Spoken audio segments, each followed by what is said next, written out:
Hello everyone, welcome back to round 3 of Modern Magic FNM here at GameSwap, brought to you by Top Deck Productions. This round we have Patrick Narsavage on Abzan versus Connor Sloan on Eldrazi Tron. So 2 mid-range decks.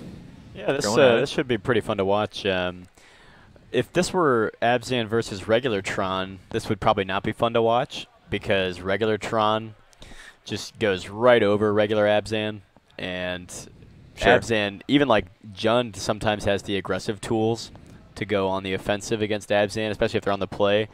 But Abzan does not. I mean, it's tough to act. But this is going to be better. I think. Yeah, like you said, Mario. This is really two mid-range decks. Eldrazi Tron definitely has a better late game.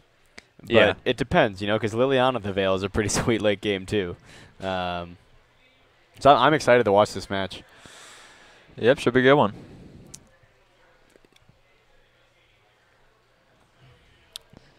So it looks like I think Patrick said he was going to be on the play for this game 1. Yeah, looks like Patrick has dark confidence in his Abzan list. You don't see that every day. Yeah. I wonder if it's like usually when you see the dark confidant, you also see Grimflayer because you have a deck has a low curve. We might even see Noble Hierarchs out of Patrick. Yeah.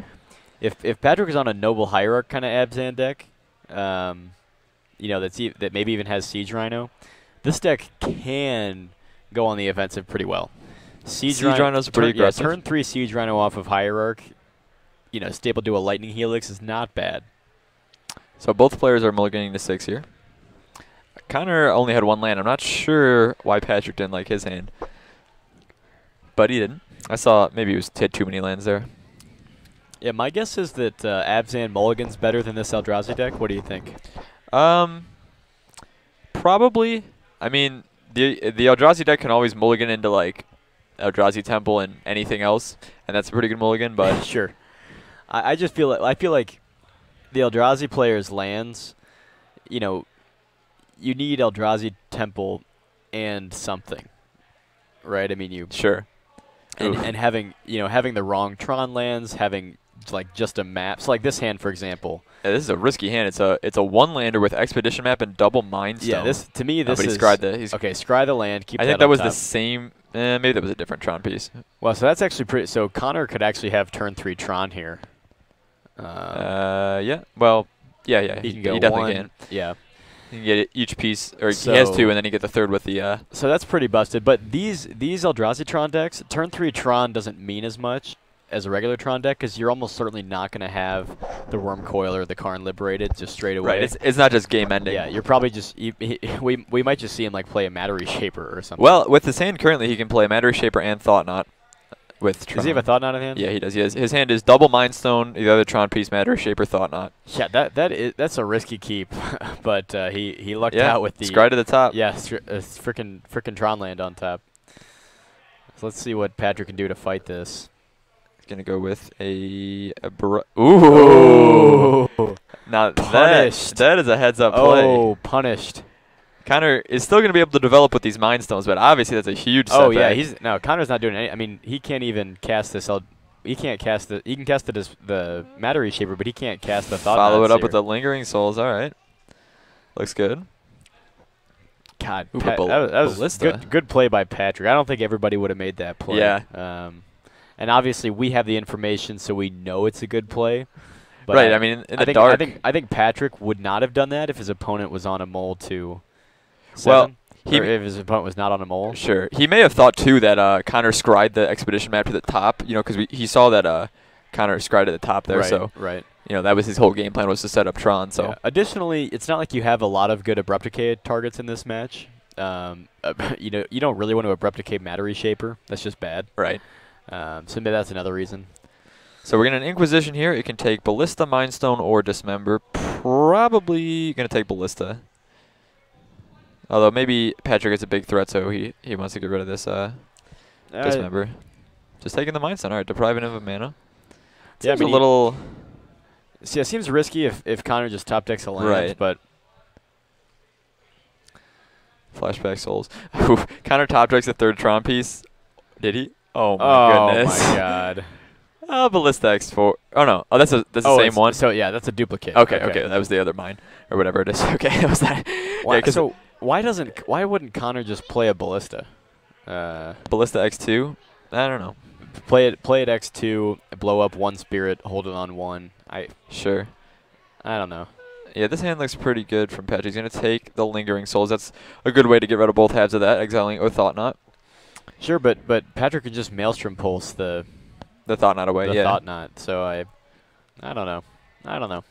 If Connor does ever get to Tron and is able to just cast Ballista X5 or whatever, he can just gun down all the spirits. That seems pretty good. All right, here's Maelstrom Pulse, takes on Thought Knot.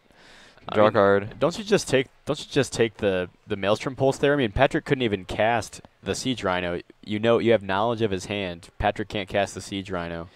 Why don't you just take the Maelstrom Pulse? Well, you're going to lose to Lingering Souls. Well, not if you have Ballista. Yep. I mean, you have to get Ballista to be huge to kill 8 Lingering Souls. No, you don't. I mean, no. The clock's not even. You can play 4, blow up 1 spirit. You know, pay some mana to pump it. I don't know.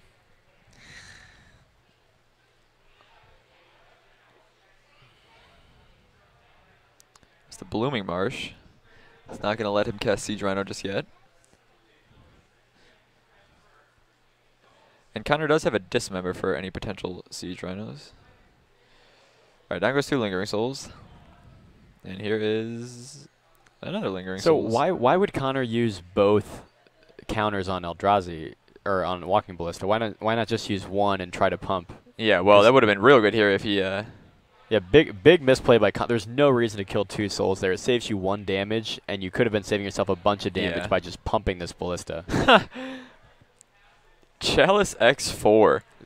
Definitely a misplay by Connor. I can't emphasize that enough. It's totally incorrect to shoot both Ballista counters off. You just want to shoot one and then try to pump. In throwing away your Ballista at that point. We're going to Abrupt Decay the Chalice here, maybe? Yeah. Yeah, Connor... Well, we do see why Connor took the Lingering Souls, though. He's just getting mowed down by these. Even if he had Ballista, he could take down maybe 2 a turn. He's still just getting clocked in the air by these things. That's the thing, though. He's taking down 2 a turn, and he's taking less and less damage each turn. And then any top deck lands just... I mean, Connor... Oh, man. This is poorly played. He's going to dismember his own Matter Shaper to get an Eldrazi temper so we can activate Seagate Wreckage. All right, and we're going to game 2. Yeah, I guess Patrick had to draw into another. I'd have to Ballista there. Obviously, someone would have to recount the math very carefully there, but Connor could have won that game, I think, by managing Ballista properly, or at least fought. I don't think there's fought much better than that. I don't think he had enough time to take down that many spirits, honestly. And he was dead. He would have just, even if he could, he would be dead to Siege Rhino, to just draining him. Sure. But I guess regardless of whether or not Connor could have won the game, that was not blowing up the Ballista. Yeah, that was not playing to your. Taking the souls, I think, was fine. Taking the souls, I think, is fine. I think I still would have preferred to take the Maelstrom Pulse, but that's just me. Because the thing is, if you start to go on the offensive with that, you have that given that Patrick only had 3 lands and couldn't cast a Siege Rhino yet, you can go on the offensive with that Thought Knot Seer for a little while, and then you kind of force Patrick was at 13 life, I think. You force Patrick to leave a soul to block. Yeah. At some point, so I don't know. But you're right. I think taking the souls is fine, but throwing away your Walking Ballista, I don't know about that. That was a little loose. Not even a little bit. So Connor probably bringing in some relics here out of the sideboard to deal with the Lingering Souls. Yeah, relic is good here, especially since Patrick. Well, I guess does Connor have any reason to believe more so than usual that Patrick has Grimflayer? I don't know. I mean, you're playing against Abzan, might as well. He probably has Tarmogoyf at least. So. Yeah. I think there are a lot of giveaway cards that sort of your opponent's playing Delirium. Yeah. Let's say you saw a Better Blossom, or you saw a Courser of Crufix, or even if you saw a Traverse. You cast a Traverse, or you see a Grizzly Salvage, or But I don't think Connor knows his opponent's. Yeah. But even if he's not on Grimflayer, yeah, Relic is still great here. Do you think the Chalices come out in this matchup? They don't seem very good. No, they seem terrible. Yeah. Yeah, they don't do anything. They get destroyed by Abrupt Decay. Yeah, like they can't even counter Abrupt Decay. Chalice on 1 is okay because hand disruption path, and sometimes these decks, you know, you try to win with a World Breaker, not a World Breaker, like a what's the name of the Endbringer? Endbringer. You try to win with an Endbringer or a Wormcoil Engine or something. So Chalice X1 is fine. I think if Connor has 3 or 4 Chalices, you can leave one of them in and try to hit X1. But you don't want multiples because there's basically nothing else worth hitting besides X1. And it gets killed by Abrupt Decay. So. Yeah, and it gets killed by Abrupt Decay. That's bad. And Maelstrom Pulse. And Maelstrom Pulse. And you know that Patrick's bringing in probably more artifact removal. Yeah. Oof. Well, is this hand 6 lands and a Thought Knot Seer? Yeah, I think it may be. I think you keep it. Yeah, he kept it. He got double Eldrazi Temple. I think that's fine. I think that's fine. Yeah, here it is. Yeah, that's. I think he may have had 5 lands. No, yeah, I think he had 5 lands. He drew the Seagate Wreckage off the top. Yeah, but what else? What's the other card in his hand? I'm not sure. It might be another Thought Knot. No, we're taking Maelstrom Pulse. Yeah, so that's. Patrick has double Grimflayer, Surgical, 2 lands, and I'm not sure what that third card is there. Path. That's an alternate art path. Okay. That's the version from the Venser and Koth dual deck. Oh. Well, Thought Knot is gonna get Path. It looks like. What do you think Patrick wants that Surgical for? Is he trying to Surgical an Eldrazi Temple or a Tron land or something? Yeah, I'm guessing it's for the Tron lands. If you can get rid of one of those. Yeah, it's just getting rid of the Tron lands isn't great against an Eldrazi Temple deck. That's true. I don't know. Not wild about Surgical. I think it's fine, but I think the last card in Connor's hand might be a Karn. A Dismember Grimflayer here, sure. What other cards does? I don't see a Karn. I think he actually just kept 6 lands. Thought Knot. That seems. Which seems bad. I mean, it doesn't seem that bad when the Thought Knot's turn 2. Yeah, if you didn't have 2 temples, I wouldn't have kept it. But 2 temples. Here's Relic. Relic's gonna draw him a card. I think you don't draw a card yet from the Relic, do you? I think you just sit on it. Yeah, I think you wait a little bit. Okay, he definitely has a Karn in hand. Yeah, his opening hand was 5 lands, Karn, Thought Knot. Okay, yeah, that's an automatic keep there. Yeah, you definitely keep that. Thought Knot gets pathed. Do we have the other waste? He has a waste in hand.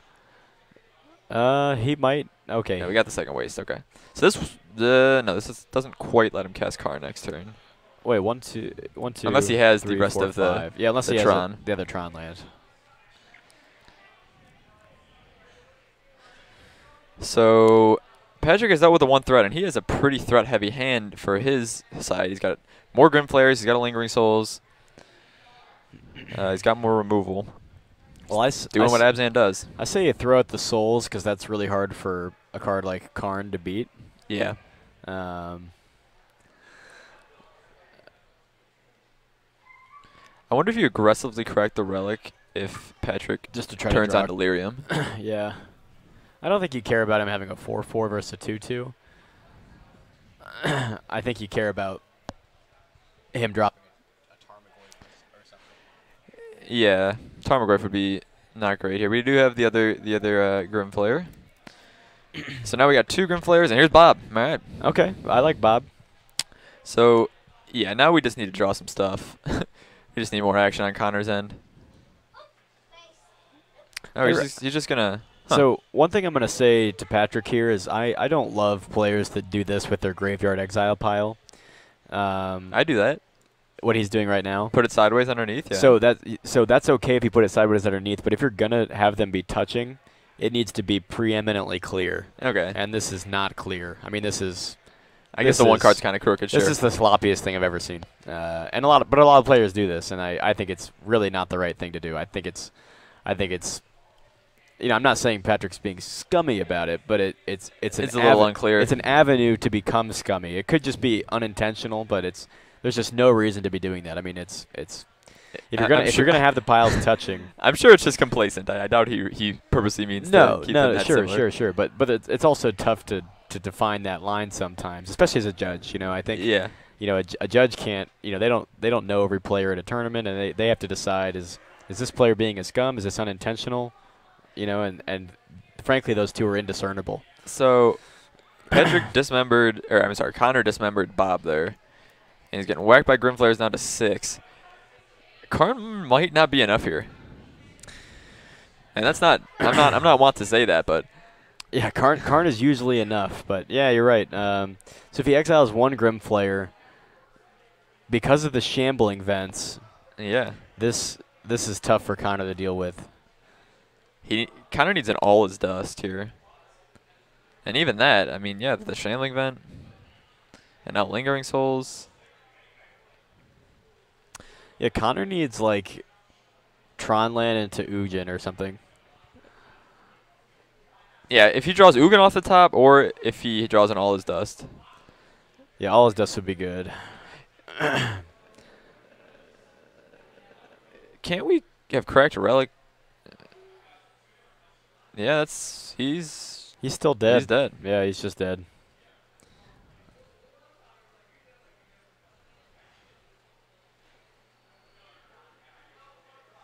Yeah, he can just kill you.